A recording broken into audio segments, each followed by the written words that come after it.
2 bulan menjelang akhir tahun 2022, puluhan hewan ternak jenis sapi dan kerbau milik warga yang berada di Kecamatan Sarolangun, Air Hitam, Singkut, dan Kecamatan Batin 8 terjangkit penyakit septisemia epizootica atau penyakit ngorok.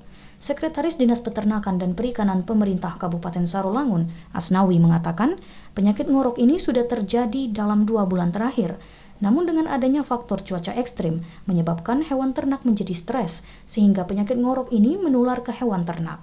Namun untuk kondisi saat ini, hewan ternak yang terjangkit di 4 kecamatan ini sudah bisa dikendalikan dan ditangani tim dokter hewan dengan melakukan pengobatan dan pemberian vaksin. Hewan ternak yang terjangkit penyakit ngorok umumnya milik masyarakat yang tidak mau kerbau dan sapinya divaksin PMK. Yang ngorok ya sekitar 40-50-an kan. Itu kerbau semua apa sapi, Bang?